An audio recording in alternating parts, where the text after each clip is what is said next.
my door open? What the hell's going on?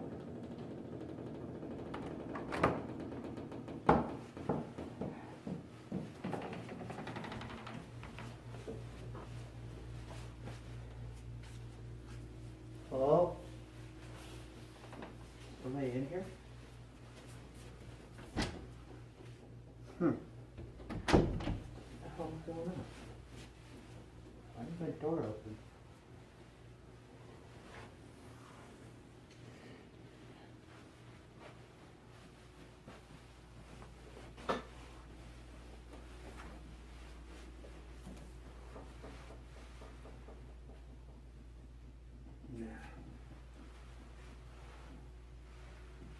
Nothing. I better make sure nothing got stolen.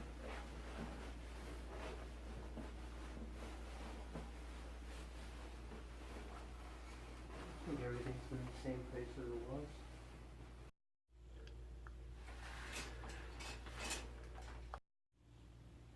The hell? What the hell was that? Coming from my bathroom.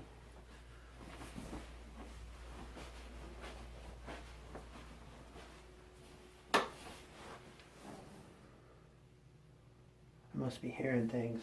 Must be getting paranoid.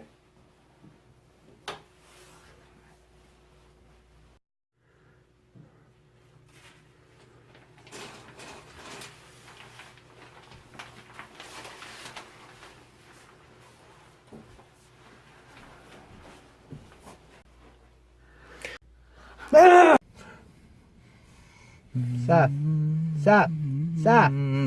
Seth. What? I just had this crazy ass dream, man. What? I just got home from going out, and my door was open. Okay. I was walking to see if there was any, see if anything was wrong or if something was missing in my apartment, so in case somebody broke in. Yeah. And I was in my living room. I heard this whispering. I don't know what it was. It was just eerie. Okay. I go into my bathroom, and I swear to God, I felt like something was in there. I went in there, I looked around, I didn't see or hear anything. Turn around, I walk into my bathroom, I hear something from behind me. Some crazy person stabs me. Holy shit! Really? And oh wow! Jesus Christ! It freaked me the hell out. Huh. Okay. Well, you're okay. I hope so. You look okay. I swear to God, I swear to God, I think this person was singing some kind of a song or something. Well, I don't think they might have been singing songs, but I mean, kind of interesting because you might have been influenced by the movie we just watched, though. What was that? I don't remember. We watched The Strangers Pray at Night. They explain why the person had a mask on and a butcher knife. It might be, sir. So, I mean, since you're here now and you look like you're in one piece, at least for the moment. No blood marks, no stab marks. No blood marks, no stab marks. Let's talk about Strangers Pray at Night, sir. God, I forget how long was the first one. How long did it go with the first one? Okay, so the first Strangers came out in 2008. Oh, that's a long time ago. And that's 10 years ago, and it was at the time directed by Brian Bertino. Mm-hmm. And at the time, for me, that was one of the most original sort of home invasion films that I had ever really seen. Mm-hmm. There was really nothing like it back then. I still consider it one of the best home invasion films of the new millennium. I absolutely do. There hasn't been a super ton of them, but... No, some of them have been good, others have not. This one, I think, is pretty decent, And the interesting thing is that after that first movie came out, I said, oh, in a couple years' time, we're probably going to get a sequel. Yeah. Well, 2 years go around, and then I'm thinking, wait a second. we're not getting anything. 3, 4, 5, so on and so forth. Then we Problem still is, don't get some anything. movies, they have to push back, or they can't find the director to make a sequel, or it's a lot of complicated things. True, but movies that have sort of a quote-unquote sequel years down the line, sometimes they're not as great as what the original is. Yeah, that's the case in a lot of ways, because it's a lot about acting, a lot about storyline, and Exactly. So the real question really becomes is it worthy enough? is this worthy enough of the original film and everything? And so, I mean, I want to ask you, I mean, where do you want to start with this movie? Well, let's give you a little casting for this new one. Okay. You've got Christina Hendricks. You've Yes. got Bailey Madison. Bailey Madison, you've got, was it Noah something? There was a dude from The Ring. yes, him. I forget the actor's name. I forget the actor's name. Another guy whose last name is Pullman, and I don't know if he's like related to Bill Pullman or not, but Who knows? there was kind of a resemblance. I had noticed. Who knows? A lot of these, you got all these actors with a similar last name. It's like, hey, maybe half of them are related. Maybe half of them are related. But what's different about this film compared to the first film is that the first film had a dysfunctional couple that was on the rocks. This is a family of 4 that basically are going to this trailer home area because they're going to send their daughter to this boarding school. Yeah. And they're having a rocky sort of time, and sort of hell breaks loose from that point. Oh. Now, I mean, you saw the first Strangers film, right? You saw it. I've seen it. It's just been such a long time. It's hard to Okay. remember all the facts about the movie. I mean, basically, they like to toy with their victims before they attack them. Yes, it's not about the quick kill. No, it's all about the mental manipulation. It's all about the mental manipulation, the mind manipulation, because there's moments in this film where you say to yourself, well, geez, he could have just... They could have killed them 20 times over. 20 times over and been done with it. That's not their game. That's not what they do. No, they like to tease their victims before they, they're like I forget what. There's like a certain kind of animals that they don't kill their prey right out. They just like to toy with them, They like to toy with them. They like to mess with them a bit because they probably consider them. I mean, I'm just gonna take a guess. They consider them probably something like cattle. Where you're just like stalking them, or like a wolf going after its prey, something like that. I mean, the one thing I liked about both these movies is location. You like the location. Now, why did you like this location? Well, for one thing, it's miles out of nowhere. There's nobody around. This is true. Yeah. I mean, what better way to hunt for serial killers? Yes, and a place where it's incredibly confusing, especially at night. If you're not from the area and you don't know where you're going, you can easily get... They're in a giant trailer park, amusement park, something like that. No, they were in a trailer park. Trailer park? And there's like all these, they all look the same. I mean, half the time they were walking around, there's like, did we go the right way? Or It looks exactly the same. You can never tell where you're going. I mean, I think the best part was the beginning with the manipulation with the girl knocking on the door. It's like, is Tamara home? Yes. I'm like, that girl is just freaky as shit. She's freaky as hell. And what I like about it is the fact of like, they're putting them on edge, right? Because they're just like letting it rise a little bit until they start the fun. Until they just start the fun and just go at it. And I've always said this from the first movie. I liked the designs of the masks. I liked the mysteriousness of it. And I mean, even before we started this review, we were talking about like who's your favorite stranger out of the 3. I mean, for me, it would have to be, what's her name, Baby Doll?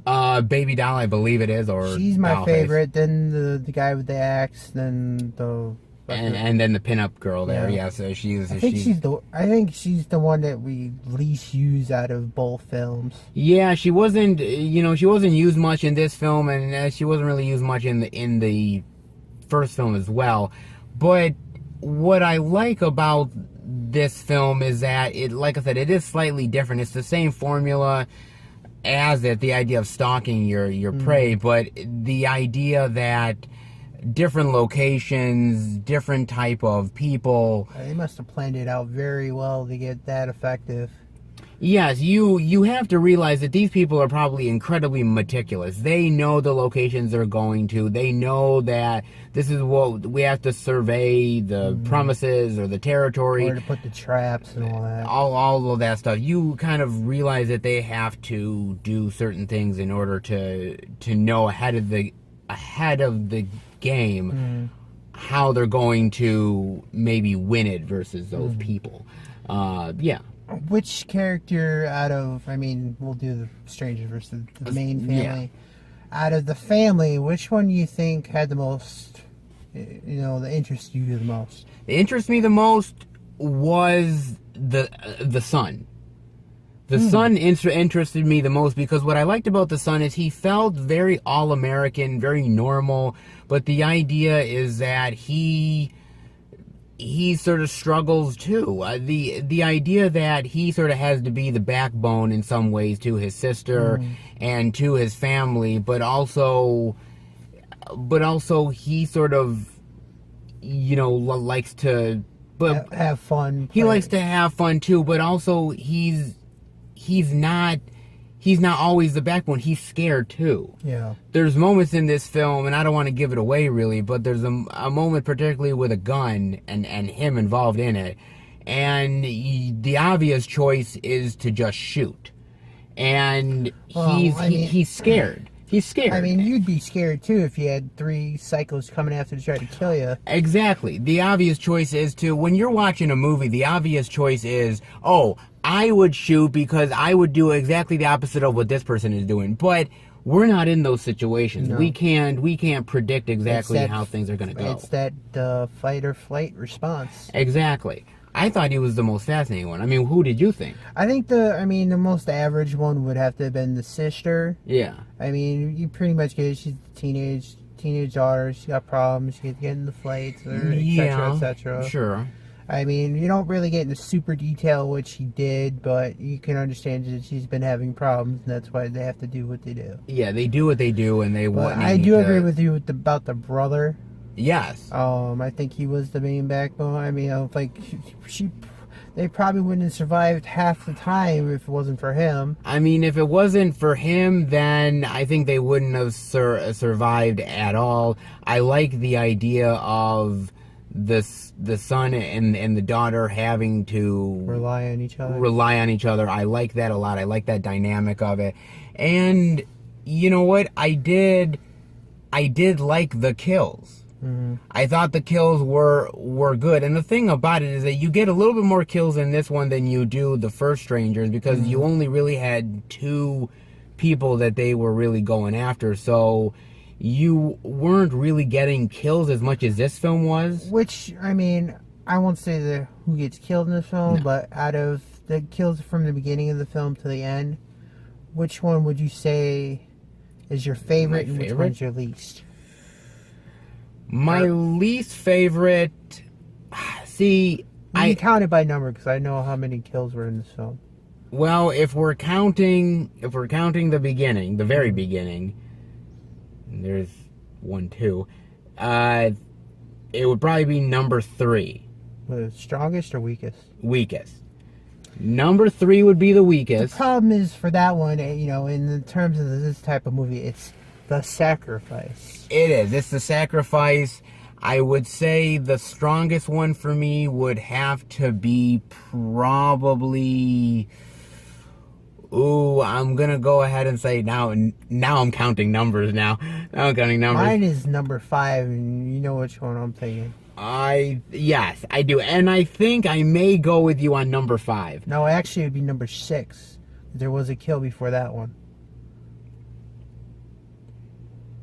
Remember the last batch? Oh, yes, it is. Okay, yes.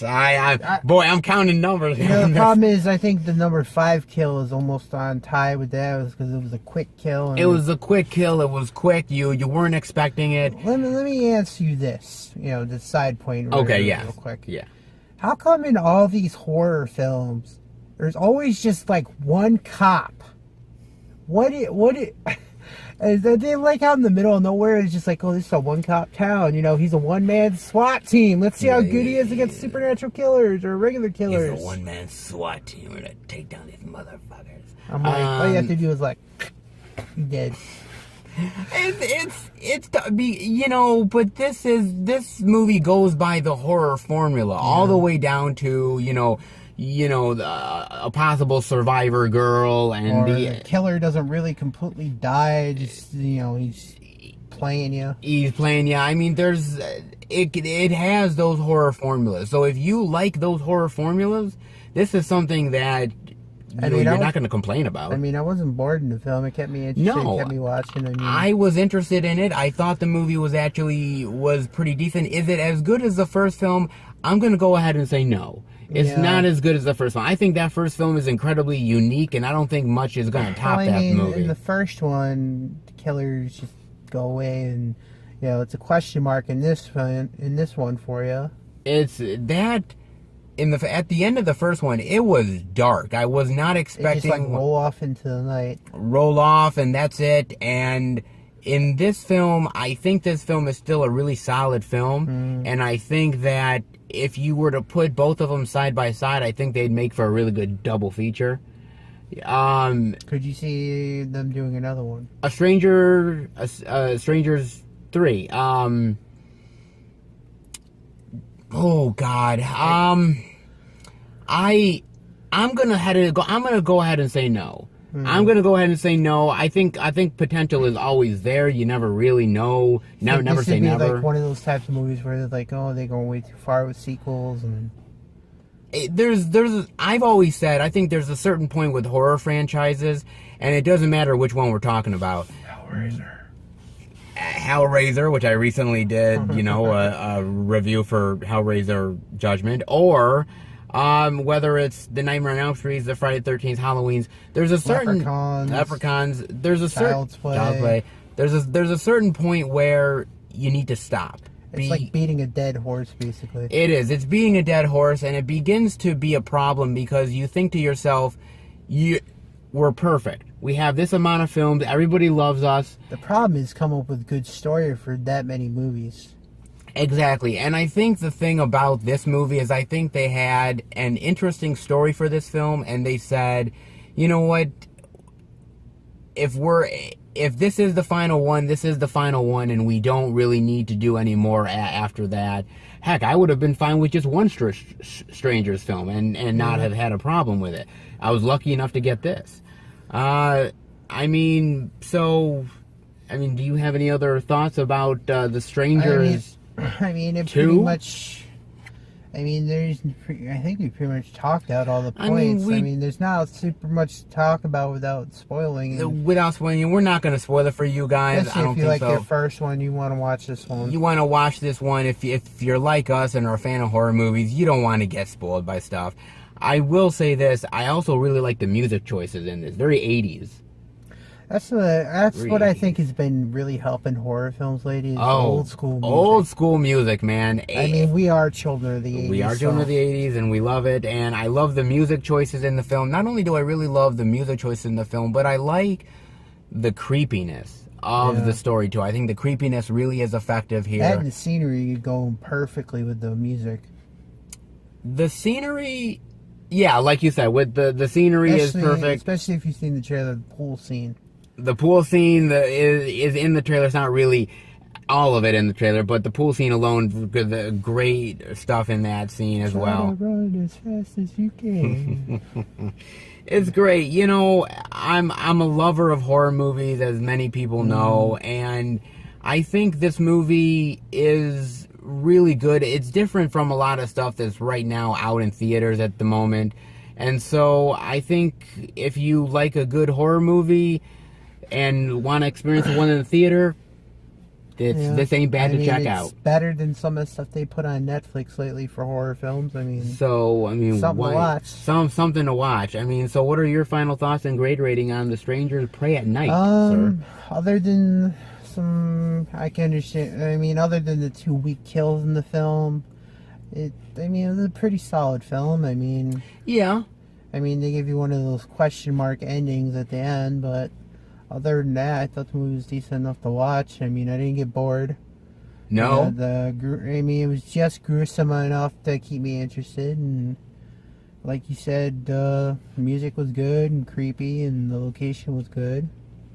I mean, I don't think anybody really did any minor, their acting could have been weak or anything. I think the only thing I thought was, like, the parents in this movie, I thought they could have filled out a tiny bit more, not like a major bit, but a little bit more in this film. I think a little bit more character. Yeah, yeah. Because, it was kind of like, like straight point level acting. I mean, yeah. I thought they could have fleshed them out a little bit more in the movie. They tried to do a little bit, but once you get into sort of the chaos of everything, it goes to the wayside. The movie's only like an hour and 25 minutes, so it ain't that long. They don't really have the time for it. No, maybe if it was an extra 15 minutes long, you could have fleshed it out. They could have put a little more in. But, this is a hack and slash film, so... Yeah. I enjoyed the film well enough. I mean...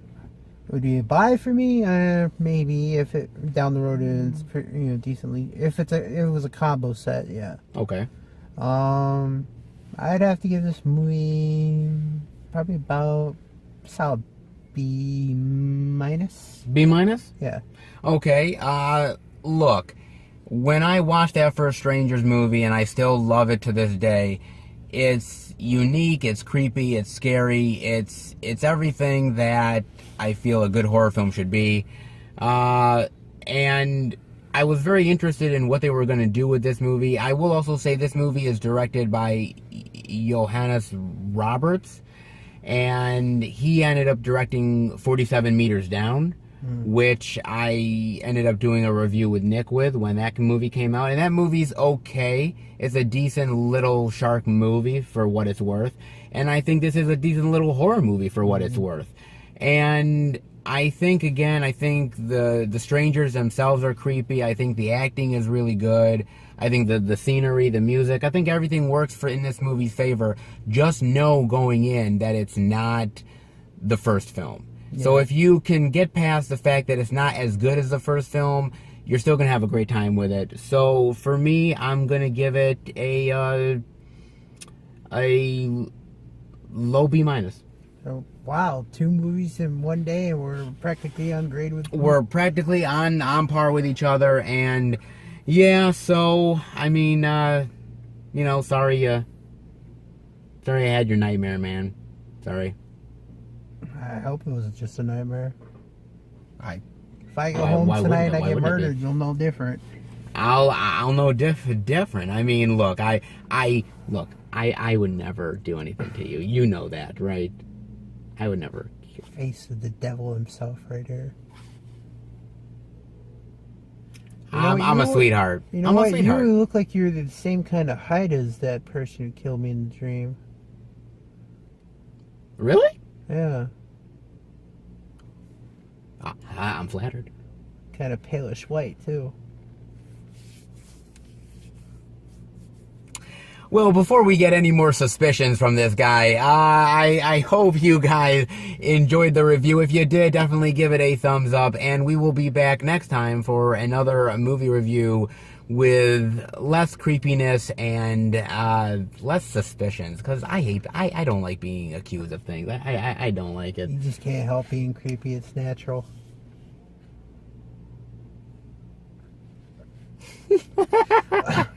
Police, it's him. That guy right there.